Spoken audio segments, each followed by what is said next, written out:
నిజం చేదుగా ఉంటుంది. మనకు తెలియకుండా జరిగేవి నేరుగా మన ముందు జరిగితే తట్టుకోవడం కష్టం. ఇదంతా దేని గురించి అంటే ఇప్పటి రాజకీయాల గురించి. రాజకీయాలు పూర్తిగా డబ్బుమయం అయిపోయాయనేది కొత్తగా చెప్పక్కర్లేదు. నాకేం లాభం అనే రాజకీయ నాయకులే మెజార్టీ ఉన్నారు. అయితే పైకి అలా కనిపించరు. కానీ తాజాగా ఓ ఎమ్మెల్యే అభ్యర్థి బరిలో దిగింది కేవలం డబ్బు సంపాదించడానికి అని దర్జాగా ప్రకటించుకున్నాడు. అదెలాగా అంటే ప్రజల్ని ఫూల్స్ చేయడం ద్వారా అంటూ కుండబద్దలు కొట్టినట్లు చెప్పేశాడు. ఉత్తరప్రదేశ్లోని ఆగ్రా నుంచి స్వతంత్ర అభ్యర్థిగా ఎమ్మెల్యే స్థానానికి పోటీ చేస్తున్న చౌదరి ఇలా ఓపెన్ గా తన మనసులోని మాటను ప్రకటించేశాడు. తాను రాజకీయాల్లోకి రావడానికి కారణం, లక్ష్యం రెండూ డబ్బు సంపాదించడమేనని స్పష్టం చేశాడు.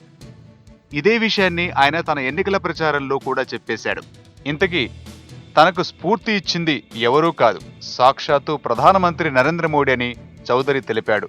అదెలాగంటే ప్రజల్ని పిచ్చోళ్లను చేసి మోడీ దేశాన్ని ఏలుతున్నప్పుడు ఆయన దారిలో నడిచేందుకు సిద్ధమైన తానెందుకు చేయలేనని వ్యాఖ్యానించారు. అంతేకాదు ప్రజలను పిచ్చోళ్లను చేసిన వారెవరైనా ప్రధానమంత్రి కావచ్చునని, అయితే దానికి కొంత టాలెంట్ ఉండాలంటూ పరోక్షంగా మోడీపై విమర్శలు గుప్పించారు. డబ్బు కోసమే రాజకీయాల్లోకి వచ్చానంటూ చౌదరి బహిరంగంగా పర్యటించుకున్న ఎన్నికల ప్రచారానికి సంబంధించిన వీడియో సోషల్ మీడియాలో వైరల్ అయ్యింది. मेरा चुनाव में कोई मुद्दा नहीं है, मेरा अपना एक पर्सनल मुद्दा है। मुझे पैसा कमाना, इन्वेस्ट करना है और विधायक बन के अपनी जो सारी सुविधा है वो खड़ी करनी है। क्योंकि ये राजनीति में ऐसा ही हो रहा है।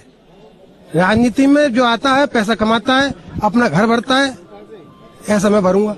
समाजवादी पार्टी के लोग हैं, जो कितने सारे समाज के लोग हैं, सब विधायक हैं, MP हैं, MLA हैं, ब्लॉक प्रमुख है, सारे समाज का चला रहा है उनका। तो मैं भी कमा रहा हूँ, पैसे कमाने के लिए आया हूँ। देखो जो विकास कार्य के लिए पैसा आता है उसमें 25% तो होता ही है, ये है। और कई तरह से काम होते हैं जो मुझे कुछ लोग बताएंगे, अभी तो मुझे इतनी नॉलेज नहीं है कि पैसा किस तरह कमाया जाएगा। जीतने के बाद अपने आप नॉलेज आ जाएगी, अधिकारी बताएंगे मुझे पैसा कमाने के लिए।